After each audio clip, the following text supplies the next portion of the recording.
Это актуальное интервью в студии Сергей Михедов. Здравствуйте. С этого года завершен переход на прямые выплаты пособий. Теперь действует механизм так называемых проактивных выплат. В связи с этим были внесены изменения в некоторые нормы законодательства, касающиеся обязательного социального страхования.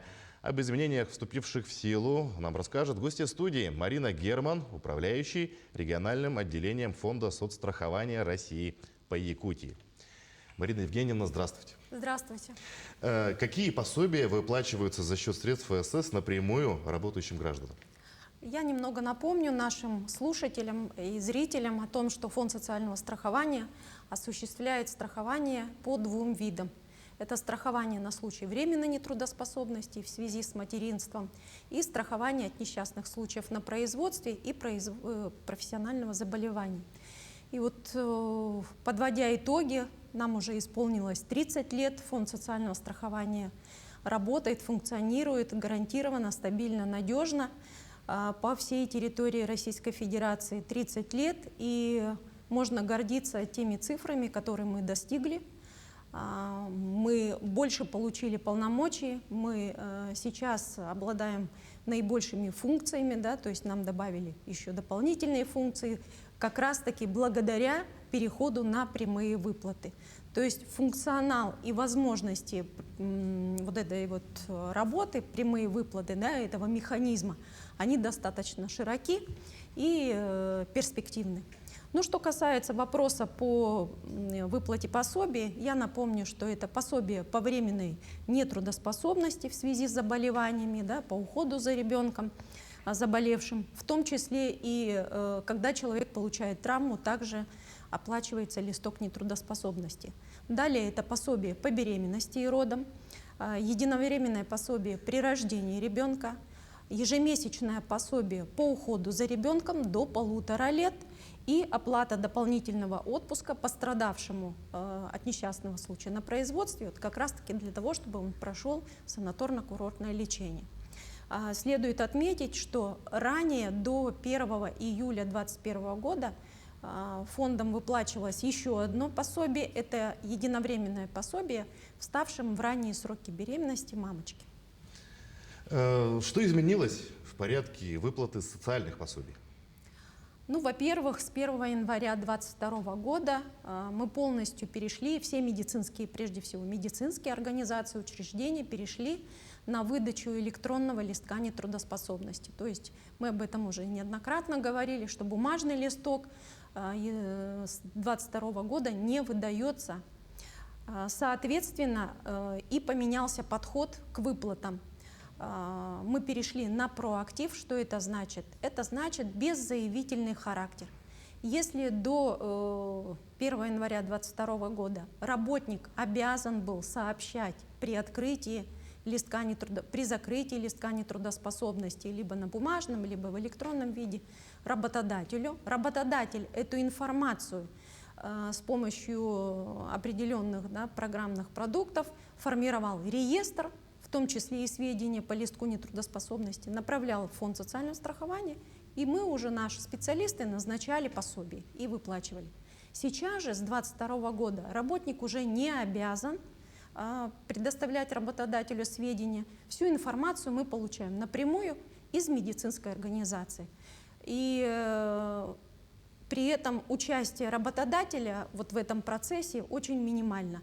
Следует только в установленные сроки предоставить дополнительную информацию, которую требуют специалисты регионального отделения, для того, чтобы уточниться либо по стажу, либо по работодателю и сделать назначение, выплатить пособие. А в данном случае работник уже, конечно же, может проследить всю информацию о назначенном и выплаченном пособии в личном кабинете. Ну а что нового в пособиях по временной нетрудоспособности? С 2022 года в случае, если заявление о замене календарных лет календарного года в расчетном периоде предоставляло застрахованным лицом после назначения или выплаты пособия по временной нетрудоспособности, по беременности и родам и ежемесячного пособия по уходу за ребенком, то производится перерасчет данного назначенного пособия.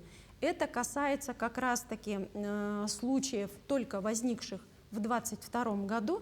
И, конечно же, оно касается вот тех граждан, которые именно по тем случаям, которые я указала, да, что находились на временной нетрудоспособности, либо ну, то есть у них были причины на то, чтобы не работать. Поэтому у них есть право заменить вот эти календарные года. И изменился ли порядок по предоставлению пособия по беременности и родам? Порядок по предоставлению пособий по беременности и родам не изменился фактически, да? Как и прежде, требуется заявление, потому что, несмотря на то, что электронный листок по беременности и родам оформляется также и передается медицинской организации Фонд социального страхования, но в случае по беременности и родам мамочка, работница, она сама определяет, да, когда ей лучше пойти в этот отпуск. И поэтому в данном случае заявление, конечно же, от мамы требуется. Обязательно нужно заявление указать. С какого периода она пойдет. Ну а нужно ли подавать заявление и другие документы для оформления единовременного пособия при рождении ребенка?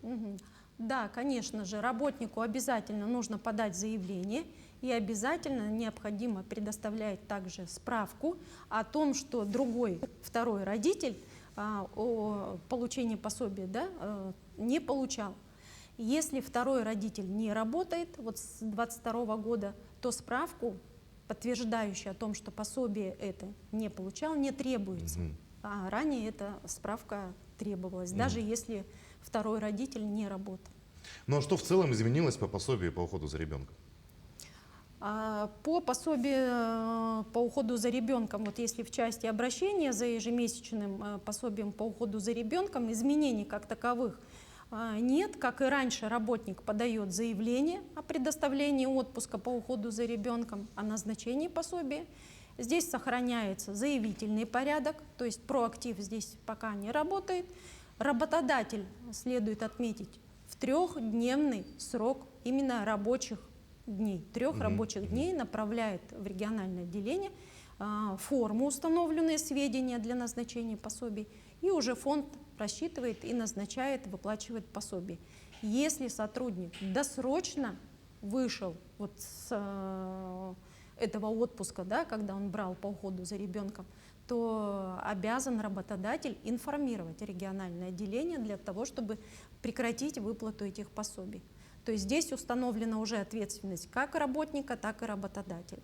В случае, если не проинформировать региональное отделение, выплаты будут продолжаться, и при проверке это выявится, да, что были излишне перечислены средства, конечно, будет произведено взыскание на основании требований и решения при проверке.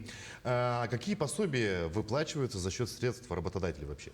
Да, работодатель также самостоятельно выплачивает пособие. Ну, прежде всего, это первые 3 дня по временной нетрудоспособности. В 255-м федеральном законе эта норма сохраняется, неизменная она, то есть это за счет своих средств работодатель выплачивает. Далее 4 дополнительных дня отпуска по уходу за ребенком-инвалидом работодатель также выплачивает за счет своих средств, но при этом подает потом для того, чтобы компенсировать свои понесенные расходы, все необходимые документы, перечень документов имеется, да, и уже подает в региональное отделение для возмещения. Также возмещается пособие по погребению, то есть если произошел, да, случай трагичный, работник умер, застрахованное лицо, значит, на этого застрахованного лица работодатель выплачивает родственникам пособие по погребению, и при этом также с предоставлением пакета документов в региональное отделение может получить возврат этих средств. То есть по 3 дням не получает он из фонда, а вот по этим 2 видам пособия, да, мы компенсируем. Но какая новая ответственность появилась у работодателей? Как раз-таки то, что мы перешли на проактив, здесь сократилось количество рабочих дней, да, от 5 до 3, предоставление вот этих сведений недостающих. Также сохраняется у работодателя ответственность и несет административную ответственность, штрафы там, от 200 до 5000 за каждый, значит, документ не предоставленный.